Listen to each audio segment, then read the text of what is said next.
পানিবন্দী মানুষের টিকে থাকার লড়াই, সুপেয় পানি খাবারের সংকট, আরও এক মৃত্যু। দুর্গত এলাকায় সেনাবাহিনী।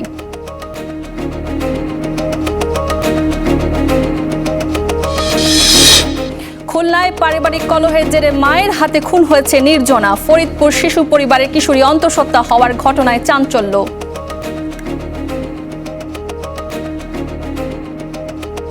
জঘন্য একটা ঘটনা ঘটে, প্রায় 7 মাস পরে আমাদেরকে জানাজানি হয় এবং ঘটনার কতদিন পরে বিভিন্ন জায়গায় আসে, পেপার পত্রিকায় আসে। রংপুরে 11 দলীয় ঐক্যের বিভাগীয় সমাবেশ, তিস্তার ন্যায্য হিস্সা, গণভোটের রায় বাস্তবায়ন সহ বিভিন্ন দাবি। 4 জেলায় 19 জনকে পুশিনের চেষ্টা, বিজিবির বাধার পর শূন্য রেখায় কয়েকজনের অবস্থান।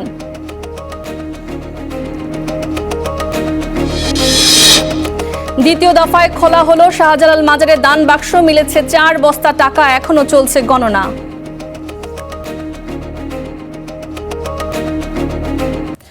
চট্টগ্রাম অঞ্চলের বিস্তীর্ণ এলাকা এখনো পানির নিচে। চরম দুর্ভোগে দিন কাটাচ্ছেন লাখো মানুষ। এমন মানবিক বিপর্যয়ে দুর্গত মানুষের পাশে দাঁড়িয়েছে বাংলাদেশ সেনাবাহিনী। উপজেলা প্রশাসনের পাশাপাশি স্পিড বোট নিয়ে দুর্গত এলাকায় উদ্ধার অভিযান ও ত্রাণ বিতরণ করছেন সেনা সদস্যরা। এই চিত্রই বলে দিচ্ছে সাতকানিয়ার বন্যার ভয়াবহতা কতটুকু। যতদূর চোখ যায় কেবল অথই জল, টানা বর্ষণ আর পাহাড়ি ঢলে লণ্ডভণ্ড দক্ষিণ চট্টগ্রামের এই জনপদ। উপজেলার কেউচিয়া, বাজালিয়া, ঢেমসা, চরতি সহ প্রায় সবকটি ইউনিয়নের গ্রামীণ সড়ক, ফসলি জমি এবং ঘরবাড়ি পুরোপুরি পানির নিচে। গ্রামগুলোতে আটকা পড়েছে হাজারো মানুষ। এখানে আমাদের পরিস্থিতি খুবই খারাপ। আগে আমরা যে নৌকা ভাড়া 30 টাকা যেতাম, এখন সেটা 200-300 এরকম নিচ্ছে আমাদের থেকে। বসত ভিটা ছেড়ে অনেকেই আশ্রয় নিয়েছেন সাইক্লোন শেল্টার কিংবা বহুতল শিক্ষা প্রতিষ্ঠানে। শুকনো খাবার আর বিশুদ্ধ পানির সংকটে বাড়ছে দুর্ভোগ। সাতকানিয়া 17টি ইউনিয়ন, একটি পৌরসভা আজকে 6 দিন ধরে পানির নিচে রয়েছে। বিশেষ করে 2 লক্ষাধিক মানুষ পানিবন্দী রয়েছে। 1 কোমর পর্যন্ত পানি হয়েছে। সবগুলা যেগুলো নাকি ফার্নিচার আছে, ঘরের জিনিসপত্র সব আর কি পানির মধ্যে নষ্ট হয়েছে আর কি। উপজেলা প্রশাসনের পাশাপাশি দুর্যোগে কাজ করছে সেনাবাহিনী। শুধু উদ্ধার কাজই নয়, পানিবন্দী মানুষের মাঝে শুকনো খাবার এবং বিশুদ্ধ পানি পৌঁছে দিচ্ছেন তারা। গতকাল পর্যন্ত আমরা 2000 প্যাকেট শুকনো খাবার বিতরণ করেছি। আজকে আরো 1000 প্যাকেট বিতরণ করা হচ্ছে। আমরা 17 মেট্রিক টন চাল গতকাল বিতরণ করেছি, আজকে বিতরণ করছি আরো প্রায় 5 মেট্রিক টন চাল। উজানের ঢলে ভেসে গেছে অনেকের পুকুরের মাছও। রুকন উদ্দিন, স্টার নিউজ, চট্টগ্রাম। বন্যার আরো খবর জানাতে সাতকানিয়া থেকে যুক্ত হচ্ছেন আমাদের সহকর্মী রুকন উদ্দিন। রুকন, আমাদেরকে জানাবেন যে বর্তমানে আসলে বন্যার পরিস্থিতি এখন কেমন এবং ত্রাণ কার্যক্রম আসলে সেখানে কেমন চলছে?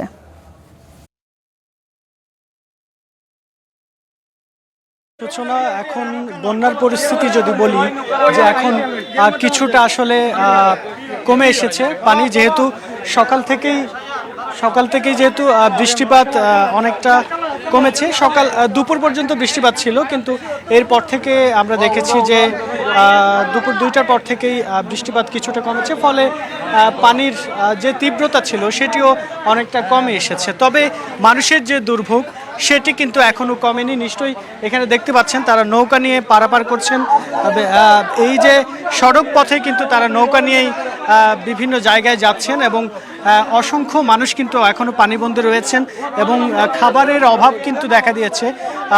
কিন্তু উপজেলা প্রশাসন থেকে যে পরিমাণ খাবার বিতরণ করা হচ্ছে এবং ব্যক্তিগত উদ্যোগও নানান জায়গা থেকে যে পরিমাণ খাবার আসছে সেটি কিন্তু আসলে এখানে সংকলন হচ্ছে না এবং একেবারে ভিতরের দিকে কিন্তু অনেক জায়গায় খাবার পৌঁছাচ্ছে না। ফলে স্থানীয়রা অভিযোগ করছেন যারা খাবার নিয়ে আসছেন তারা কিন্তু আশেপাশেই, অর্থাৎ রাস্তার আশেপাশেই যে সকল পরিবারগুলো আছে এবং পানিবন্দী আছে তাদেরকেই দিয়েই একেবারে ভিতরে যে পরিবারগুলো আছে তাদেরকে কোনো ধরনের ত্রাণ দেওয়া হচ্ছে না। এমনও আছে এই যে 2-3 দিনে কিন্তু কেউ কোনো খবর নেয়নি বা একেবারে ত্রাণ পায়নি বা কোনো কিছু পায়নি, এরকম পরিবারেও কিন্তু আমরা দেখেছি এবং তারা বলেছেন আমাদেরকে সেই বিষয়টি।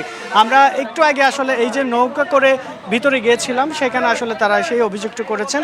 কিন্তু এখানে ব্যক্তিগত উদ্যোগে নানান জায়গা থেকে কিন্তু বিভিন্ন জায়গায় ত্রাণ আসছে। তবে যেহেতু এখানে অসংখ্য মানুষের বসবাস এই সাতকানিয়া এলাকাটিতে, ফলে যেই পরিমাণ ত্রাণ নিয়ে আসা হচ্ছে সেই পরিমাণ ত্রাণ কিন্তু এখানে আসলে সবার কিন্তু হচ্ছে না, ফলে তাদের যে দুশ্চিন্তা দুর্ভোগ সেটি কিন্তু বেড়েই চলেছে। পাশাপাশি বিশুদ্ধ পানিরও কিন্তু অভাব দেখা দিয়েছে।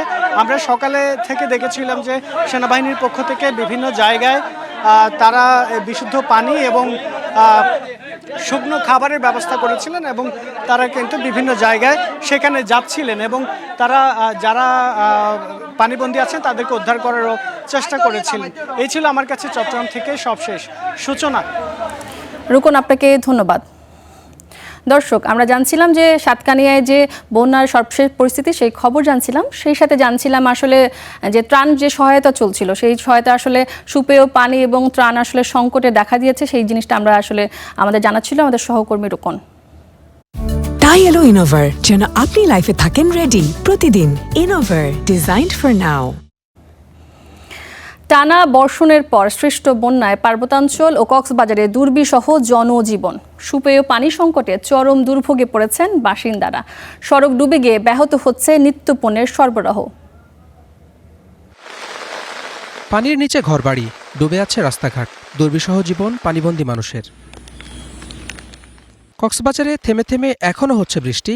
5 উপজেলায় নিম্নাঞ্চল তলিয়ে আছে পানিতে। এর মধ্যে চকরিয়ার ভোগান্তি সবচেয়ে বেশি। প্রশাসনের হিসাবে জেলায় পানিবন্দী 2.5 লাখ মানুষ। আমাদের 71টি ইউনিয়নের মধ্যে প্রায় 69টি ইউনিয়নই ক্ষতিগ্রস্ত। প্রায় 2 থেকে 2.5 লক্ষ লোক পানিবন্দী আছে। তবে সৌভাগ্যের বিষয় যে গতকালকে থেকে বৃষ্টি অনেকটা কমে গেছে, পানি দ্রুত নেমে যাচ্ছে। বান্দরবান, রাঙ্গামাটি আর খাগড়াছড়ির কিছু এলাকায় পানি কিছুটা কমেছে, তবে কমেনি দুর্ভোগ। বন্ধ রয়েছে বাঘাইছড়ি খাগড়াছড়ি সড়ক যোগাযোগ। 3 দিন ধরে আশ্রয় কেন্দ্রে দিন কাটছে অনেকের, সেখানেই রান্না খাওয়া, অপেক্ষা ঘরে ফেরার। প্রত্যেকটা গ্রামে প্রত্যেকটা ঘরে চালুর পরে পানি, এরা সবাই আশ্রয় কেন্দ্রে আশ্রয় নিছে। পর্যাপ্ত খাবারের অভাব এবং ওরা খুব দুর্ভোগে আছে। আমরা আশ্রয় কেন্দ্রে আছি, এখানে ভীষণ কষ্টে আছি। আমার ঘর বাড়ি সব ডুবে গেছে। আমরা এখানে এখন খাইতে পারতেছি না, লইতে পারতেছি না। এলাকার মানুষের বিশাল ক্ষয়ক্ষতির সম্ভাবনা আছে। যারা কৃষক ওদের ফসলের মাঠ তলিয়ে গেছে, আর যারা ব্যবসা বাণিজ্য করে আমাদের ব্যবসা প্রতিষ্ঠান ক্ষতিগ্রস্ত। উজানের ঢলে ফেনীতে ঝুঁকিতে পড়েছে নদীটির রক্ষাবাঁধ। পানিবন্দী হওয়ার শঙ্কায় স্থানীয়রা। পানি বাড়লে আমরা আতঙ্কের ভিতরে থাকি। এখানে এখন আজকে 2 দিন একটা বাঁশের মুয়া যদি গাঙ্গের ভিতরে যাইয়ে ভাঙতে আর নইলে 1.5 ফুট জায়গা আছে বাকি। আমরা যেখানে দাঁড়িয়ে আছি পানি উন্নয়ন বোর্ড ওইখানে 3বার কাজ করছে। আমার কথা হলো যদি একবার যদি করার মতো করে তো দ্বিতীয়বার তো আর করা লাগে না, তো এখানে 3বার করছে। তো এখানে পানি উন্নয়ন বোর্ড আমি যদি এই কথাটা বলি এটা মিথ্যা হবে না, এখানে চোর ডাকাতের উন্নয়ন হতেছে। বৃষ্টি আর জলাবদ্ধতায় বিভিন্ন জায়গায় ডুবে আছে ফসল, ভেসে গেছে মাছের ঘের। Hasibur Rahman, Star news. বান্দরবানের বন্যা পরিস্থিতির সবশেষ খবর জানাতে যুক্ত হচ্ছেন আমাদের সহকর্মী নিবিড় সাহা। নিবিড়, আমাদেরকে জানাবেন যে দুর্গত যে এলাকায় কি পরিস্থিতি দেখছেন জানাবেন, এবং সেই সাথে এখন আসলে যদি বলি নিম্নাঞ্চল জায়গায় তো অনেক ধরনের জায়গা আছে বন্যায় প্লাবিত হয়ে গেছে, সেই বর্তমান পরিস্থিতি আমাদেরকে একটু জানাবেন।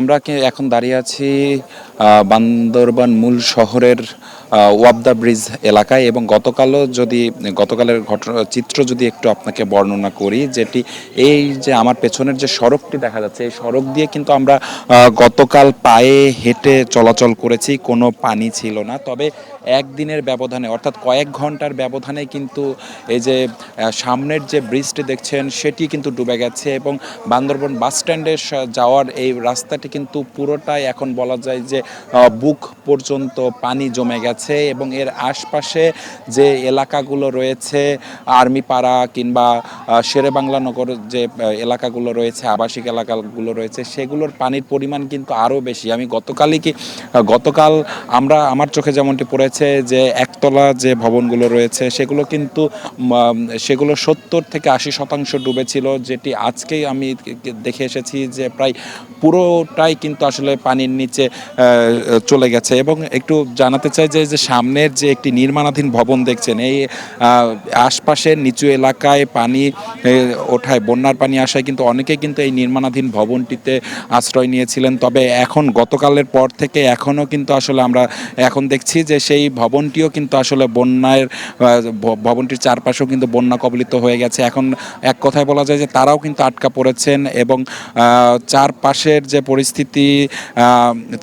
পরিস্থিতি মোটামুটি বলা যায় যে বান্দরবান শহরের এক প্রান্ত থেকে অন্য প্রান্তে যাওয়ার যে রাস্তাটি সেটি এই রাস্তাটি বন্ধ হয়ে গেছে এবং ঘুরে অন্য আরেকটি রাস্তা দিয়ে কিন্তু এ পথে যেতে হচ্ছে। এবং জানিয়ে রাখি যে বিকেল 3টা পর্যন্ত আমাদের কাছে যে খবর রয়েছে তাতে সাঙ্গু নদীর পানি বিপদসীমা 14.80 থাকলেও সেখানে বিকেল 3টা পর্যন্ত পানি প্রবাহিত হয়েছে 16.81 মিটারে। পাশাপাশি মাতামুহুরী নদীর পানি বিকেল 3টা পর্যন্ত 11.80 মিটার ওপরে থাকলেও কিন্তু সেটি প্রভাবিত হচ্ছে 12.13 মিটারে। অর্থাৎ ক্রমেই কিন্তু আসলে বান্দরবনের বন্যা পরিস্থিতির অবনতি হচ্ছে এবং আজকেও যেহেতু আমরা খবর পেয়েছি বেশ কিছু জায়গায় নতুন নতুন এলাকা প্লাবিত হয়েছে। ঢাকা দুঃখিত বান্দরবন রাঙামাটি যে সড়ক সেই সড়কে ব্রিজ ভেঙে গেছে, পাহাড় ধসের ঘটনা ঘটেছে। তো সব কিছু মিলিয়ে এই ছিল আমার কাছে থাকা সবশেষ খবর। সূচনা। নিবিড়, আপনাকে ধন্যবাদ। দর্শক, বান্দরবান থেকে যুক্ত ছিলেন আমাদের সহকর্মী নিবিড় সাহা এবং জানাচ্ছিলেন সেখানকার বর্তমান পরিস্থিতি। পানি বেড়ে প্লাবিত হয়েছে হাওড় অঞ্চলের বিস্তীর্ণ এলাকা, বাঁধ ভেঙে প্লাবিত হচ্ছে নতুন নতুন এলাকা। সড়ক ও বাঁধ ভেঙে যাওয়ায় ব্যাহত হচ্ছে সড়ক যোগাযোগ। ঘরবাড়ি, রাস্তাঘাট ও ফসলি জমি তলিয়ে যাওয়ায় অনেকেই গবাদি পশু ও প্রয়োজনীয় সামগ্রী নিয়ে ঠাঁই নিয়েছেন নিরাপদ আশ্রয়ে। পানির নিচে সুনামগঞ্জ তাহিরপুর সড়ক। টানা বৃষ্টি আর ভারতের ঢলে হু হু করে ঢুকছে পানি। বৃষ্টি কিছুটা কমলেও আশার বাণী নেই আবহাওয়ার। জেলার নদ নদী আর হাওরে বাড়ছে পানি, প্রতিদিনই প্লাবিত হচ্ছে নতুন নতুন এলাকা। সড়ক তলিয়ে যাওয়ায় ব্যাহত হচ্ছে যোগাযোগ। আগামী 48 ঘন্টা উজানে ভারী বর্ষণের পূর্বাভাস থাকায় নিচু এলাকায় পানির চাপ আরও বাড়ার শঙ্কা পানি উন্নয়ন বোর্ডের। দুর্যোগপূর্ণ আবহাওয়ায় জীবন ও সম্পদের নিরাপত্তায় জারি করা হয়েছে সতর্কতা। স্বেচ্ছাসেবক উদ্ধারকারী দল ব্র্যাগ, আপনারা জানেন ব্র্যাগ 792 জন তারা রেডি করে রেখেছে। ইরা আমাদের জানিয়েছে তারা 300 জন রেডি রেখেছে। রেড ক্রিসেন্ট 80 জন স্বেচ্ছাসেবক তারা প্রস্তুত রেখেছে। আর পাশাপাশি মেডিকেল টিম 1056টি। অতীতের মতো এখন এবারও জেলা প্রশাসন এবং উপজেলা প্রশাসন সবাই প্রস্তুত আছে দুর্যোগ নিয়ে। হবিগঞ্জের খোয়াই নদীর বাঁধ ভেঙে তলিয়ে গেছে অন্তত 20 গ্রাম। বন্যার পানি লোকালয়ে প্রবেশ করায় হবিগঞ্জ মিরপুর আঞ্চলিক সড়কে ব্যাহত হচ্ছে যান চলাচল। দুর্ভোগে পড়েছেন হাজারো মানুষ। আমরা অসহায় পড়ছি, আমরা কই যাইমু। আমরা অনেক মানুষই অনেক ভোগান্তি, ঘরের ভিতরে পানি, রান্না নাই, খাওয়া নাই। গরিব মানুষ, এবছর ছোটা হানি নাই, রান্না হয়েছে না, বাড়ি হয়েছে না, বাচ্চা হয়েছে উপাস খাবার। ঘরবাড়ি, রাস্তাঘাট ও ফসলি জমি তলিয়ে যাওয়ায় অনেকেই গবাদি পশু ও প্রয়োজনীয় সামগ্রী নিয়ে বসত ভিটে ছেড়ে ঠাঁই নিয়েছেন নিরাপদ আশ্রয়ে। ক্ষতিগ্রস্ত হয়েছে অন্তত 6000 পরিবার। জরুরি পরিস্থিতি মোকাবেলায় খোলা হয়েছে কন্ট্রোল রুম। মাননীয় প্রধানমন্ত্রী শ্রদ্ধেয় জনাব তারেক রহমান সাহেব এ রাত্রে বিষয়টি অবহিত হয়েছেন এবং সঙ্গে সঙ্গে জেলা প্রশাসন সহ সংশ্লিষ্ট সকলকে নির্দেশ দিয়েছেন যেন এই বন্যা কবলিত মানুষের পাশে ওনার সরকার আছে। মৌলভীবাজারে দুকুল উপচে প্লাবিত মনু নদ। তলিয়ে গেছে সদর ও কুলাউড়া সহ 3 উপজেলার 18টি ইউনিয়নের বিস্তীর্ণ অঞ্চল। ভাঙন দেখা দিয়েছে রাজনগর উপজেলায়, নিচু এলাকায় জলাবদ্ধতা। পানিবন্দী অন্তত 40,000 মানুষ। যারা ক্ষতিগ্রস্ত হয়েছে তাদেরকে বিভিন্ন আশ্রয় কেন্দ্র জায়গায় তাদেরকে স্থানান্তর করা হয়েছে এবং তাদের সার্বিক সহযোগিতার জন্য প্রাথমিকভাবে শুকনো খাবারের প্যাকেট এবং চাল এবং বিভিন্ন টাকা তাদেরকে হচ্ছে। জলাবদ্ধতা ও বানভাসির কবলে মানুষ সংকটে রয়েছেন। জরুরি পরিস্থিতি মোকাবেলায় নগদ অর্থ, শুকনো খাবার সহ সার্বিক সহায়তার আশ্বাস স্থানীয় প্রশাসনের। Desk report, Star News. হাওড়ে বন্যার খবর জানাতে সুনামগঞ্জ থেকে যুক্ত হচ্ছেন আমাদের সহকর্মী আমির মাহমুদ। আমির, আমাদেরকে জানাবেন এই যে বাঁধ তো ভেঙেছে এবং সেই সাথে জানাবেন যে প্লাবিত যে এলাকাগুলো রয়েছে সেই এলাকাগুলোর বর্তমান পরিস্থিতি কি?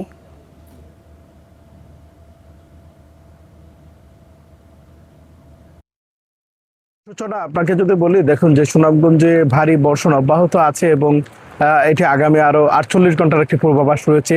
সেই পূর্বাভাস অনুযায়ী সুনামগঞ্জে বৃষ্টিপাত কিন্তু অব্যাহত থাকার কথাই জানিয়েছে পানি উন্নয়ন বোর্ড। গতকাল রাতে কম বৃষ্টি হয়েছে, আজকে দিনের বেলাও কম ছিল। সকাল 9টার পর থেকে বৃষ্টিপাত শুরু হয়েছিল, মধ্যে কিছু সময় গ্যাপ গিয়েছে, এখন পুনরায় বৃষ্টিপাত শুরু হয়েছে এবং ভারী বর্ষণ হচ্ছে। আপনাকে যদি জানাই যে জগন্নাথপুর উপজেলার রানীগঞ্জ ইউনিয়নের দক্ষিণ রানীগঞ্জ এবং রোয়াল যে সড়কটি রয়েছে সেই সড়কটি ভেঙে কুশিয়ারা নদীর পানির চাপে ভেঙে কিন্তু নিম্নাঞ্চলে পানি প্রবেশ করছে। এখন পর্যন্ত ওইভাবে ক্ষয়ক্ষতির কোনো সংবাদ পাওয়া যায়নি, তবে ওখানকার যে সড়ক যোগাযোগটি আছে সেটি পুরোপুরি বিচ্ছিন্ন রয়েছে এবং এই যোগাযোগের ব্যবস্থা বলা চলে যে পুরোপুরি ব্যাহত হয়েছে। এই ব্যাহত হওয়ার ফলে কিন্তু এখানকার 10টি গ্রামের মানুষ যারা আছেন তারা চরম ভোগান্তিতে আছেন। একই সাথে আমরা একটু কথা বলার চেষ্টা করেছিলাম এই সড়কটি যেহেতু এলজিডির, আমরা এলজিডির সাথে কথা বলেছিলাম। এলজিডি থেকে জানানো হয়েছে যে তারা দ্রুততম সময়ের মধ্যে সড়কটি কিভাবে মেরামত করা যায় সেটি নিয়ে ইতিমধ্যে ওনারা প্ল্যান পরিকল্পনা শুরু করেছেন। তবে পানির স্রোত অনেক বেশি এবং কুশিয়ারার পানি যেহেতু এখন পর্যন্ত সুনামগঞ্জের যে দিরাই উপজেলার মারকুলি যে পয়েন্ট আছে সেই পয়েন্টে বিপদসীমার 17 সেন্টিমিটার উপর দিয়ে প্রবাহিত হচ্ছে। তো পানির গতিটা অনেক বেশি, এজন্য তারা এখানে কোনো কাজ করতে পারছেন না। তবে তারপরে তারা পরিকল্পনা করছেন কিভাবে এই সড়কটি সচল করা যায়, সেটি নিয়ে কিন্তু ইতিমধ্যে প্রশাসন কাজ শুরু করে দিয়েছে এবং জেলা প্রশাসনের পক্ষ থেকে বন্যা মোকাবেলার সব ধরনের প্রস্তুতি রাখা হয়েছে বলে আমাদেরকে নিশ্চিত করেছে জেলা প্রশাসন। সূচনা এই ছিল সুনামগঞ্জ থেকে বন্যা পরিস্থিতির সর্বশেষ। আমি আপনাকে ধন্যবাদ। দর্শক, সুনামগঞ্জ থেকে যুক্ত ছিলেন আমাদের সহকর্মী এবং সেখানে হাওড়ে বন্যার পরিস্থিতির খবর আমরা জানছিলাম। খুলনায় 10ম শ্রেণীর শিক্ষার্থী আরফানা হোসেন নির্জনা হত্যার রহস্য উদ্ঘাটন হয়েছে। পুলিশ বলছে পারিবারিক কলহের জেরে হত্যার কথা স্বীকার করেছে মা। নিহতের বাবা এখনো পলাতক। শুধুই ছবি কিশোরী আরফানা হোসেন নির্জনা, কান্নার জন্য যেন তার কেউ নেই। বুধবার খুলনার নিরালা আবাসিক এলাকার সড়ক থেকে প্লাস্টিকের বস্তাবন্দি অবস্থায় উদ্ধার করা হয় তার মরদেহ। নির্জনার মৃত্যু নিয়ে হতবাক প্রতিবেশীরা, আতঙ্ক বিরাজ করছে পুরো এলাকায়। পুলিশ এরই মধ্যে হত্যার রহস্য উদ্ঘাটন করেছে। নিহতের মাকে জিজ্ঞাসাবাদের পর পুলিশ জানায় মা মারধর করেন, বাবা মোটরসাইকেলে মেয়ের লাশ সড়কে ফেলেন। যখন তার শরীরটা নিস্তেজ হয়ে যায় তারা বুঝতে পারে যে হয়তো সে মারা গিয়েছে, এই জন্য লাশটি গোপন করার জন্য তারা বস্তাবন্দি করে, প্রথমে তার বাবার লুঙ্গিতে, পরে বস্তাবন্দি করে বাইরে নিরালাতে ফেলে আসে বৃষ্টির সময়। নিজের সিদ্ধান্তে সম্প্রতি একজনকে বিয়ে করেছিলেন কিশোরী নির্জনা। বিয়ের পর কিছুদিন ছিলেন স্বামীর সঙ্গেই, তবে অপ্রাপ্তবয়স্ক হয় তাকে বাড়িতে ফিরিয়ে আনা হয়। বাড়িতে আসার পর আবার স্বামীর কাছে চলে যেতে চাইলে বাবা মায়ের সঙ্গে তার বিরোধ হয়, এরপরই তাকে হত্যা করা হয়। প্রাথমিক জিজ্ঞাসাবাদে তিনি হত্যাকাণ্ডে নিজের সম্পৃক্ততা কথা স্বীকার করেন। পরবর্তীতে তিনি স্বেচ্ছায় ফৌজদারি কার্যবিধির 144 ধারায় বিজ্ঞ আদালতে দোষ স্বীকারোক্তিমূলক জবানবন্দি প্রদান করেন। এই ঘটনায় জড়িত অপর আসামি মোহাম্মদ আলিম হোসেন আকাশকে গ্রেপ্তারের লক্ষ্যে পুলিশি অভিযান ও তদন্ত কার্যক্রম অব্যাহত রয়েছে। এই ঘটনাটিকে চরম সামাজিক অবক্ষয় হিসেবে আখ্যায়িত করেছেন সুশীল সমাজের প্রতিনিধিরা। পিতামাতা ছিল মাদকাসক্ত এবং পরিবারটি মাদকাসক্ত একটি পরিবার ছিল। তো মাদকাসক্তের ছোবল এত পরিমাণে হয়েছে যে রক্তের সম্পর্ক ছিন্ন করতে বিন্দুমাত্র কুণ্ঠাবোধ করছে না মানুষ। এই জায়গাটা থেকে আমাদের উত্তরণ করতেই হবে। আরফানা হোসেন বাবা মায়ের একমাত্র সন্তান ছিল। সে স্থানীয় একটি বিদ্যালয়ের 10ম শ্রেণীর শিক্ষার্থী ছিল। নির্জনার মৃত্যুতে হতবাক এলাকাবাসী। এই ঘটনার সুষ্ঠু বিচার দাবি তাদের। Desk report, Star news. Faridpur সরকারি শিশু পরিবারের কিশোরী অন্তঃসত্ত্বার ঘটনায় তৈরি হয়েছে চাঞ্চল্য। ধর্ষণ মামলায় গ্রেফতার একজনকে কারাগারে পাঠানো হয়েছে। দায়িত্বে অবহেলার অভিযোগে 6 কর্মকর্তা কর্মচারীকে সাময়িক বরখাস্ত করা হয়েছে। গঠন করা হয়েছে তদন্ত কমিটি, কিন্তু প্রশ্ন উঠেছে নিরাপত্তা ব্যবস্থা নিয়ে। আরও জানাচ্ছেন আরিফুজ্জামান হিমন। বৃষ্টিস্নাত ফরিদপুর সরকারি শিশু বালিকা পরিবার, যেখানে আশ্রয় অসহায় এতিমদের, তাদের মধ্যে এক কিশোরীর অন্তঃসত্ত্বার ঘটনায় তৈরি হয়েছে চাঞ্চল্য। শারীরিক অসুস্থতা দেখা দিলে গত 6 জুলাই চিকিৎসকের কাছে নেওয়া হয় ওই কিশোরীকে। ধরা পড়ে 27 সপ্তাহের বেশি অন্তঃসত্ত্বা মেয়েটি। মামলা করেন তত্ত্বাবধায়ক। গ্রেফতার করা হয় দর্জি ওয়াহিদ শেখকে। তাকে কারাগারে পাঠানো হয়েছে। তবে এ বিষয়ে কথা বলতে রাজি নন শিশু পরিবারের দায়িত্বশীল কেউ। এ ঘটনায় হতবাক স্থানীয়রা। সরকারি একটা জায়গা, সেখানে মানুষ এমন একটা সিকিউর জায়গায় তো সেখানে হবে, তো সেখানে সেটা না হয়ে যদি এরকম ঘটনা ঘটে, একটা বাচ্চা 14 বছর বয়সী একটা শিশু যে কিনা 7 মাস যাবৎ অন্তঃসত্ত্বা, সেই খবর আমরা 7 মাস পরে জানবো, এটা কেন হবে? ঘটনার পর শিশু পরিবারের নিরাপত্তার ব্যবস্থা নিয়েও উঠেছে প্রশ্ন। তো ওই কিশোরী স্কুলে আসা যাওয়ার পথে আসামি ওয়াহিদ শেখ তাকে চকলেট কেনার প্রলোভন দেখিয়ে চকলেট দিয়ে তাকে দর্শন করে। দর্শনের ফলশ্রুতিতে সে অন্তঃসত্ত্বা হয়ে যায়, যার আনুমানিক বয়স 6 মাসের অন্তঃসত্ত্বা হয়ে যায়। তো উক্ত অভিযোগের ভিত্তিতে আমরা মামলা রুজু করি এবং ওই আসামিকে গ্রেপ্তার করে বিজ্ঞ আদালতে সুপর্দ করি। যদিও কর্মচারীরা দাবি করেন নিরাপত্তা জোরদারি আছে।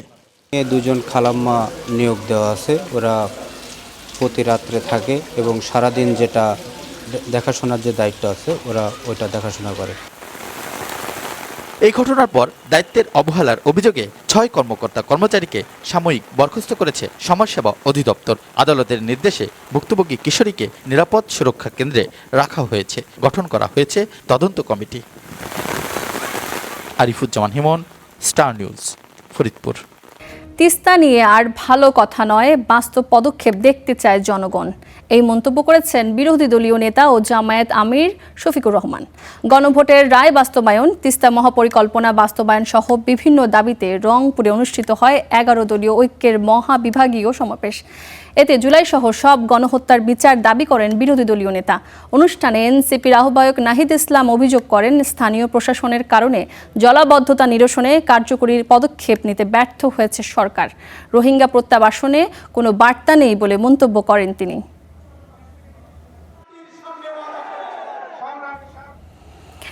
অতীতে সরকার ভোট চুরি করত, আর বর্তমান সরকার ফলাফল, এমন অভিযোগ করেছেন এনসিপির দক্ষিণাঞ্চলের মুখ্য সংগঠক হাসনাত আব্দুল্লাহ। বিকেলে চাঁদপুর বাস স্ট্যান্ড থেকে জুলাই পদযাত্রায় অংশ নেন এনসিপির নেতাকর্মীরা। অংশ দলটির দক্ষিণাঞ্চলের মুখ্য সংগঠক হাসনাত আব্দুল্লাহ ও সিনিয়র যুগ্ম মুখ্য সমন্বয়ক হান্নান মাসুদ শহরের গুরুত্বপূর্ণ সড়ক ঘুরে আবারও বাস স্ট্যান্ডে এসে শেষ হয় পদযাত্রাটি। এরপর সেখানে অনুষ্ঠিত হয় সংক্ষিপ্ত পথসভা। এছাড়া রাজশাহীর গোদাগাড়িতে জুলাই পদযাত্রায় অংশ নেন কেন্দ্রীয় ও স্থানীয় নেতাকর্মীরা। আমরা দেখেছি সরকার গণভোটের বিপক্ষে অবস্থান নিয়ে যে 70% মানুষ হ্যাঁ ভোটের পক্ষে অবস্থান নিয়েছিল, ফলাফল প্রকাশের পরে অতীত সরকারের মতো এই সরকার ফলাফল চুরি করেছে। অতীতের সরকার ভোট চুরি করত, কিন্তু এই সরকার ভোটের ফলাফল চুরি করেছে। 4 জেলার সীমান্তে ফের পুশিন চেষ্টা চালিয়েছে বিএসএফ। এর মধ্যে লালমনিরহাটে 2 দফায় 9 জনকে বাংলাদেশে ঠেলে পাঠানোর চেষ্টা করা হয়েছে। 3 জনকে আটক করেছে স্থানীয়রা। এছাড়া জয়পুরহাটে 3, পঞ্চগড়ে 13 ও দিনাজপুরে 4 জনকে পুশিনের চেষ্টায় ব্যর্থ হয়েছে বিজিবির বাধায়।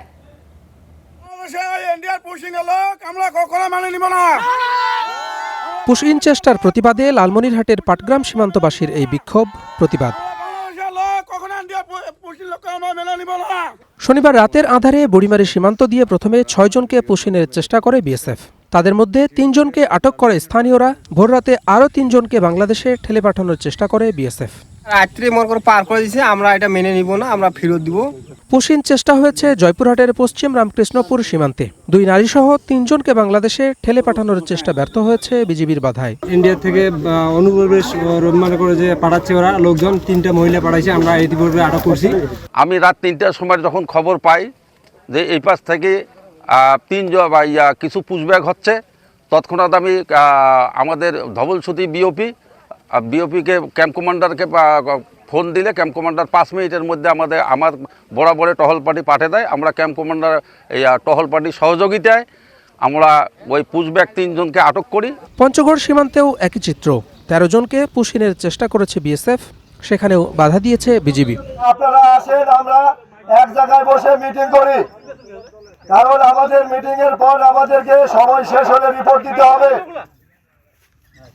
আপনারা তাড়াতাড়ি আসেন, আর আপনাদের লোকজনের 3 জন মহিলাকে সসম্মানে ফেরত নিয়ে যান। ভারতের পশ্চিমবঙ্গের রাজনীতিতে ক্ষমতার পালাবদলের পর থেকেই সীমান্তে চলছে পুশিন চেষ্টা। Hasibur Rahman, Star News. ঢাকা আরিচা মহাসড়ক দুর্গন্ধমুক্ত করার উদ্যোগ নিয়েছে সরকার, জানিয়েছেন স্থানীয় সরকার প্রতিমন্ত্রী মীর শাহী আলম। দুপুরে সাভারের ভাঙা ব্রিজ এলাকায় মহাসড়কের পাশে জমে থাকা ময়লা ও বর্জ্যস্তূপ পরিদর্শন করেন তিনি। পরে প্রতিমন্ত্রী জানান, দীর্ঘদিনের এই জনদুর্ভোগ নিরসনে কার্যকর পদক্ষেপ নেওয়া হয়েছে।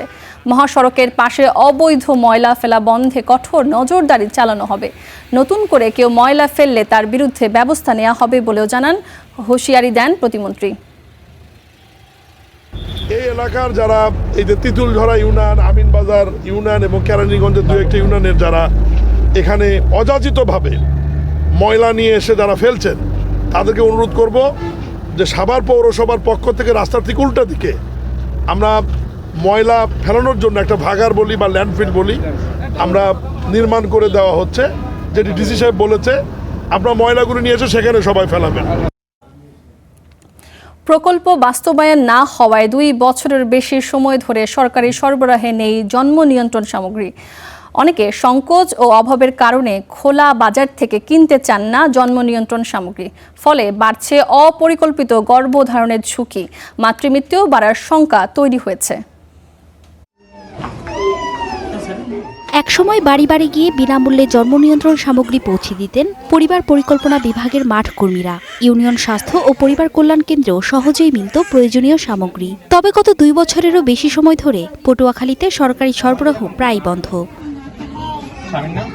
গ্রামের নিম্ন ও মধ্য আয়ের মানুষের বড় একটি অংশ এখনও সরকারি সরবরাহের উপর নির্ভরশীল। ফলে অনেকেই জন্ম নিয়ন্ত্রণ পদ্ধতি ব্যবহার বন্ধ করে দিয়েছেন।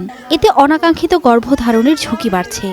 আগে ইঞ্জেকশন দিত, সুই দিত, এখন কিছুই দেয় না। আমাকে বাচ্চা ডাঙ্গন না হইতে আবার বাচ্চা না নিল নিতে হইব। ওষুধ নাই, সুই নাই, কোনো পদ্ধতি নাই। সরকারি সরবরাহ না থাকায় পরিবার পরিকল্পনা কর্মীরাও পড়েছেন অস্বস্তিতে। শুধু পরামর্শ দিয়ে ফিরে আসছেন তারা। এতে কমে গেছে সেবা কার্যক্রমের কার্যকারিতাও। এই সামগ্রী প্রায় 2-3 বছর পর্যন্ত নেই। এখানে আমাদের মাঠ পর্যায়ে অনেক জটিলতা সৃষ্টি হচ্ছে। যেহেতু আমাদের ওষুধের এখন সংকট আছে, তাদেরকে বাজার থেকে ক্রয় করতে বলি। সেই ক্ষেত্রে তারা সবাই তো আর বাজার থেকে ক্রয় করতে পারে না। পরিবার পরিকল্পনা অধিদপ্তরের তথ্য বলছে, 2023 সালের জুন মাসে পটুয়াখালী জেলার সক্ষম দম্পতিদের জন্ম নিয়ন্ত্রণ পদ্ধতি গ্রহণের হার ছিল 79.18%, আর চলতি বছরে তা কমে দাঁড়িয়েছে 75.84%। গত 1.5-2 বছর ধরে এই সাপ্লাই চেনটা একটু ইন্টারাপ্ট হচ্ছে, বাধা বিভিন্ন সরবরাহ বিঘ্নতা করছে। সেক্ষেত্রে মাঠে আমরা পর্যাপ্ত পরিমাণে আমাদের দম্পতির কাছে পদ্ধতিগুলো পৌঁছে দিতে পারিনি।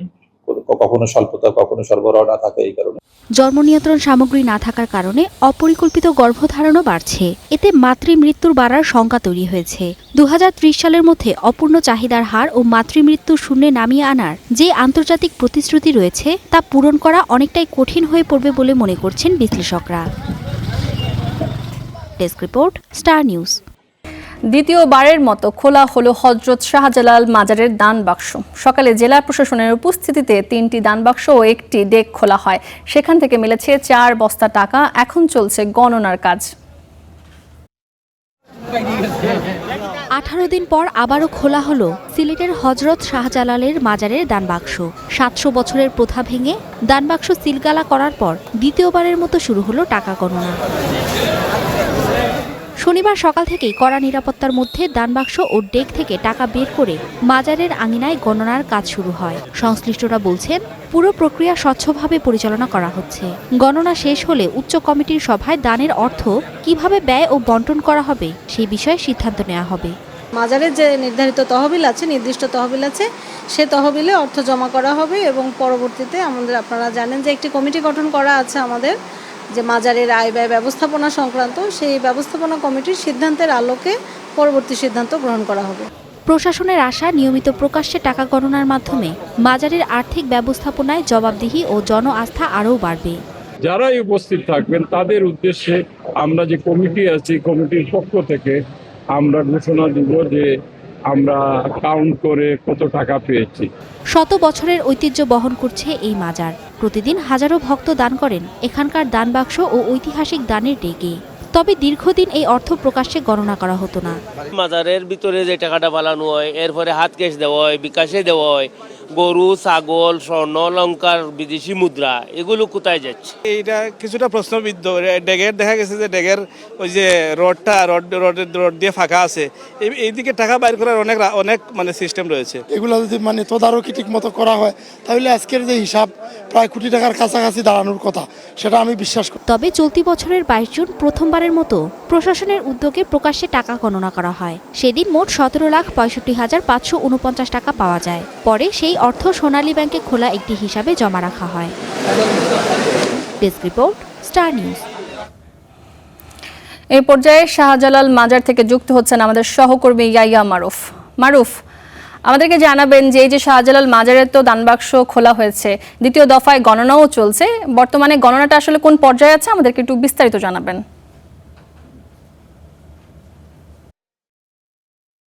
সূচনা, আপনাকে ধন্যবাদ। আমি এই মুহূর্তে দাঁড়িয়ে আছি শাহজালাল রহমতুল্লাহ আলাইহি দরগা প্রাঙ্গণের যে মসজিদ রয়েছে সেই মসজিদের সামনে। এখানে আজকে সকাল 11:30 থেকেই হচ্ছে জেলা প্রশাসনের তত্ত্বাবধানে এবং নিশ্চিত নিরাপত্তা ব্যবস্থার মধ্যে দিয়ে শাহজালাল মাজারের যে ডেগ রয়েছে 3টি ডেগ এবং 5টি ছোট বড় বক্স, দান বক্স থেকে যে টাকাগুলো এই ভক্তরা দিয়েছিলেন সেগুলো উত্তোলন করে নিয়ে এসে এখানে আসলে প্রথমে হাতে গণনা করা হয়েছে। এখন 4টি মেশিন নিয়ে আসছেন, যদিও একটি মেশিন বন্ধ রয়েছে, 3টি মেশিন দিয়ে গণনা চালিয়ে যাচ্ছেন। এই মুহূর্তে আসলে গণনা শেষ পর্যায়ে চলছে, শেষ পর্যায়ের মেশিনে আসলে মেলানোর চেষ্টা করছেন এবং আশা করতে আমরা ঘণ্টাখানেকের মধ্যে এই গণনা কার্যক্রম শেষ হবে।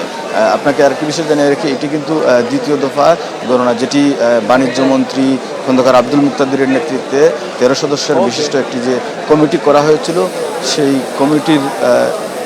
কমিটির মাধ্যমে এই গণনাটা শুরু হয়েছে। এই দিক থেকে আবার এটি প্রথম গণনা। এই কমিটির অধীনে 13 সদস্যের যে কমিটি গঠন করা হয়েছে মাজার ব্যবস্থাপনার, সেই কমিটির তত্ত্বাবধানে এটি প্রথম গণনা। এই কমিটি আসলে আগামী মাসে তাদের সভা রয়েছে, সেই সভায় আসলে নির্ধারণ করবে যে এই টাকাগুলো আসলে কোন কোন খাতে ব্যয় করা হবে এবং এই টাকাগুলো দিয়ে কী করা হবে এবং পরবর্তী মাজার ব্যবস্থাপনার আসলে কি করণীয় সেই বিষয়গুলো তারা সিদ্ধান্ত নেবেন এই 13 সদস্যের এই কমিটির মাধ্যমে। এই কমিটির সদস্য সচিব রাখা হয়েছে বর্তমান যিনি দায়িত্বপ্রাপ্ত জেলা প্রশাসক রয়েছেন পদাধিকার বলে, সেই জেলা প্রশাসকের তত্ত্বাবধানেই আজকে আসলে ভারপ্রাপ্ত জেলা প্রশাসক পিঙ্কি সাহার তত্ত্বাবধানে আসলে এই গণনা কার্যক্রম চলছে এবং সেই গণনা কার্যক্রম শেষ হলে পরে যে টাকাগুলো আছে সেই টাকাগুলো আসলে সোনালী ব্যাংকের একটি ব্যাংক অ্যাকাউন্ট খোলা হয়েছে, সেই ব্যাংক অ্যাকাউন্টে রাখা হবে। এবং আরেকটি বিষয় বলি, এখানে কিন্তু টাকার পাশাপাশি স্বর্ণ অলংকার রয়েছে এবং বিভিন্ন দিরহাম রয়েছে এবং এছাড়াও বিভিন্ন মানুষের বিভিন্ন দাবি দাওয়া নিয়ে একটু চিঠিও রয়েছে। সেই চিঠিগুলোও এখানে জমা দিয়েছেন অনেকেই। আসলে এটা তো একটি আবেগ অনুভূতির জায়গা, সেই কারণে টাকা পয়সার পাশাপাশি চিঠিপত্র এবং লটারি পর্যন্ত আসলে মাজারের দান বক্সে পাওয়া গেছে। সূচনা, আমার কাছে এই ছিল শাহজালাল মাজার প্রাঙ্গণ থেকে সবশেষ। মারুফ, আপনাকে ধন্যবাদ। গাজীপুরের শ্রীপুরে কাভার্ড ভ্যানের চাপায় স্বামী স্ত্রী নিহত হয়েছেন। দুপুরে ঢাকা ময়মনসিংহ মহাসড়কে এই দুর্ঘটনা ঘটে। পুলিশ জানায়, স্ত্রী সহ ঢাকা ময়মনসিংহ মহাসড়ক পার হচ্ছিলেন রাকিব। এর সময় একটি কাভার্ড ধাক্কা দিলে ঘটনাস্থলে রাকিবের স্ত্রী নিহত হন।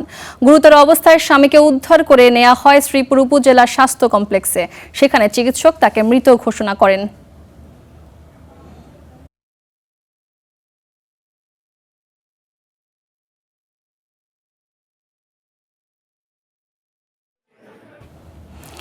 এই ছিল স্টার বাংলায়। এবার যাচ্ছি স্টার চট্টগ্রামে, সেখানে আছেন আমাদের সহকর্মী ফারিয়া সাজনীন। সূচনা, আপনাকে ধন্যবাদ। আমন্ত্রণ স্টার চট্টগ্রামের সাথে আছি আমি ফারিহা সাজনীন। টানা বৃষ্টিতে মানবিক বিপর্যয় চলছে কক্সবাজারের বন্যা দুর্গত এলাকায়। স্বজন হারিয়েছে কমপক্ষে 20টি পরিবার, সহায় সম্বল হারিয়েছেন অনেকেই। এরই মধ্যে দেখা দিয়েছে সুপেয় পানি ও খাবার সংকট। আক্রান্ত এলাকার প্রত্যেকেরই লড়াই চলছে বানের জলের সাথে। মুহিবের তথ্য ছবিতে প্রতিবেদন। কক্সবাজারের পেকুয়া উপজেলার বাসিন্দা হাসিনা বেগম কুড়েঘরের জীবন শেষে নতুন ঘরের স্বপ্ন বুনেছিলেন। তবে বেড়িবাঁধের ভাঙন ভাসিয়ে নিয়ে গেছে হাসিনা বেগমের স্বপ্নকে।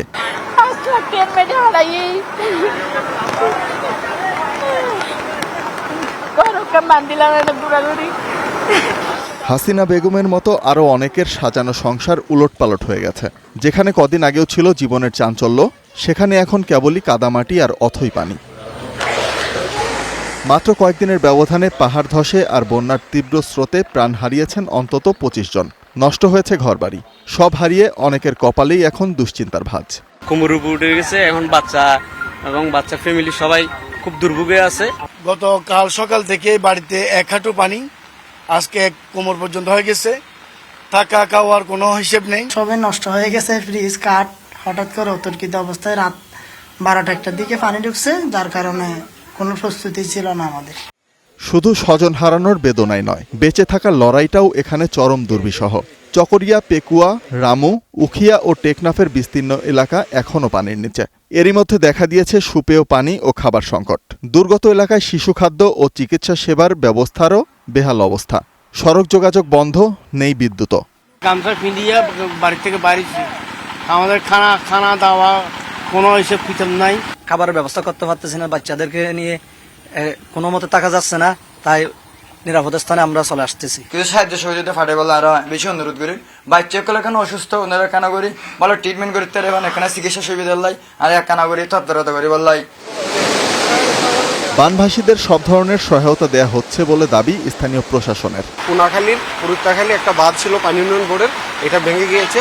এখানে আমাদের প্রশাসক সহ স্থানীয় অন্যজন আছে, পানি একটু ঢুকতেছে এবং প্রত্যেকটা ইউনিয়নে এগেনস্টে আমরা চকরিয়াতে 20 টন এবং মাতামুড়িতে আরো 10 টন আমরা ইউনিয়ন পরিষদের অধীনে আমরা বরাদ্দ দিয়েছি।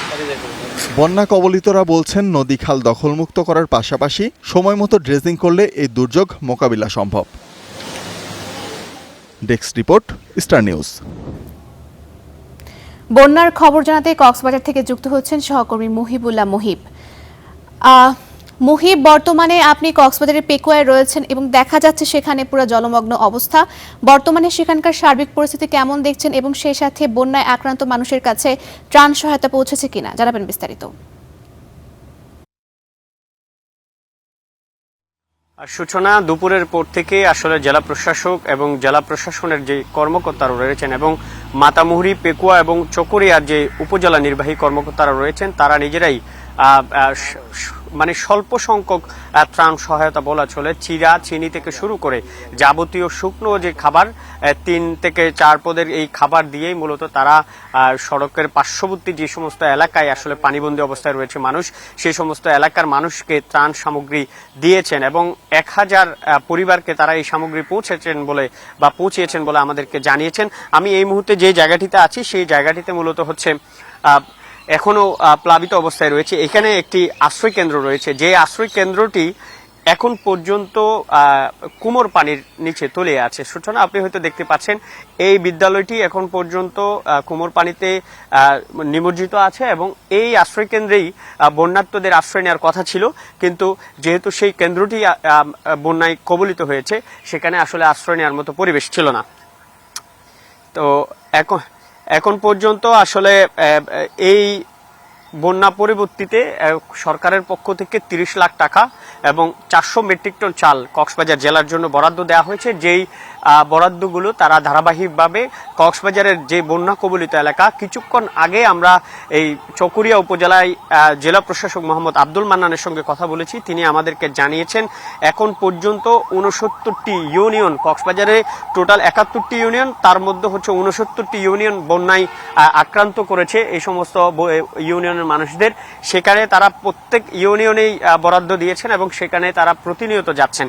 এই পরিস্থিতি আসলে শুধু চকরিয়া, পেকুয়া, মাতামুহুরী নয়, কক্সবাজার সদর, রামু এবং অন্যান্য বিস্তীর্ণ এলাকাও কিন্তু থেমে থেমে বৃষ্টিপাত এবং চারদিকে এই বন্যা কবলিত পানি বা বানের পানি, পাহাড়ি ডলের পানি কিন্তু পৌঁছে গিয়েছে। এই হচ্ছে এখানকার পরিবেশ। আসলে আমরা কথা বলেছি উপজেলা নির্বাহী কর্মকর্তাদের সঙ্গেও, তারা বলছেন যে পানি নামার শুরু করেছে হয়তো কিছুদিন পর, অর্থাৎ আরো 24 ঘন্টার বেশি সময় পর হলে হয়তো এই পানি নেমে যাওয়ার সুযোগ রয়েছে। এখানে বিপত্তির জায়গাটা হচ্ছে সুইচ গেট বন্ধ, সেই কারণে হয়তো পানি নামতে সময় লাগছে। তবে কিছু কিছু জেলা প্রশাসক বলছেন যে কিছু কিছু সুইচ গেট তারা নিজেরাই গিয়ে খুলে দিয়েছেন। ফারিয়া, এই ছিল কক্সবাজারের পানিবন্দী মানুষের সর্বশেষ। মুহিব, আপনাকে অসংখ্য ধন্যবাদ যুক্ত হবার জন্য। এ পর্যায়ে যেতে চাই খাগড়াছড়িতে, সেখানে আছেন আক্তার হোসেন। আক্তার, বর্তমানে সেখানকার জেলায় যে ক্ষতি হয়েছে সেটি কেমন দেখছেন, এবং দেখতে পাচ্ছি বর্তমানে বৃষ্টি হচ্ছে, সেখানে সার্বিক পরিস্থিতি সম্পর্কে জানাবেন বিস্তারিত।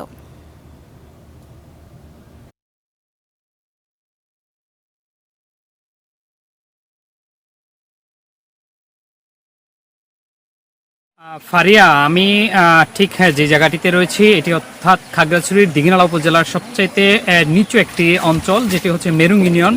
এবং এই অঞ্চলের অর্থাৎ যে নিম্নাঞ্চলগুলো ছিল সেগুলোতে মাইনী নদীর পাহাড়ি ঢলে অর্থাৎ মাইনী নদীর পানিতে কিন্তু এই এলাকাগুলো প্লাবিত হয়েছে, এবং এখানে বেশ 20 থেকে 25টি গ্রাম কিন্তু প্লাবিত হয়েছিল, অর্থাৎ 20,000 অধিক মানুষ পানিবন্দী ছিল।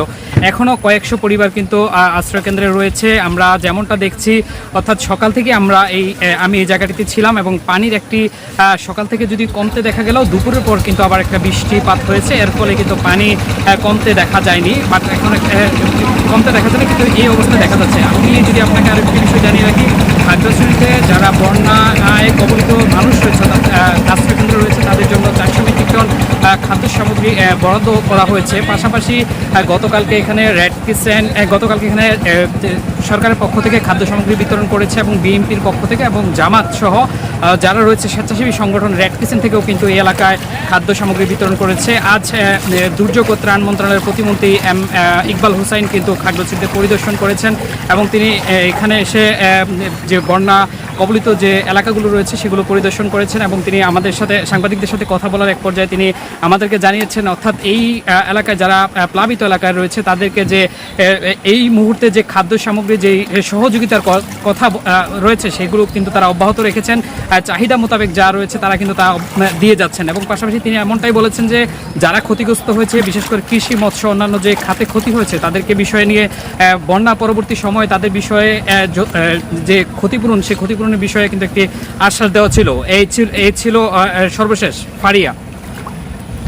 আক্তার, আপনাকে অসংখ্য ধন্যবাদ যুক্ত হবার জন্য। বন্যায় বিপর্যস্ত চট্টগ্রাম অঞ্চল, বাড়ছে জনদুর্ভোগ। এ সময় বানভাসী মানুষের পাশে দাঁড়াতে নানা উদ্যোগ নিচ্ছে সরকার। বন্যা এলাকা পরিদর্শন করে মন্ত্রী প্রতিমন্ত্রীরা তুলে দিচ্ছেন নানা সহায়তা। এদিকে চট্টগ্রাম বোর্ডে এইচএসসি পরীক্ষা 16 জুলাই পর্যন্ত স্থগিত করা হয়েছে। বানের জলে ভাসছে চট্টগ্রাম। এরই মধ্যে 650টি আশ্রয়কেন্দ্রে অবস্থান নিয়েছে 25,000 মানুষ। চট্টগ্রাম, কক্সবাজার ও পার্বত্যাঞ্চল বন্যা দুর্গত এলাকা পরিদর্শনে গেছেন দুই প্রতিমন্ত্রী। তারা বলেন, এরই মধ্যে 500 টন চাল ও শুকনো খাবার বরাদ্দ দেওয়া হয়েছে আশ্রয়কেন্দ্রগুলোতে। আমি সরাসরি রেডি আছি, আমরা সবাইটা কাজে লাগাতে চাই। তো স্পেসিফিক্যালি সবার সঙ্গে কথা বলা হয়েছে, তাদের কোনো অসুবিধা আছে কিনা সেটা সবাই এই ব্যাপারে ওয়াকিবহাল এবং তারা প্রস্তুত।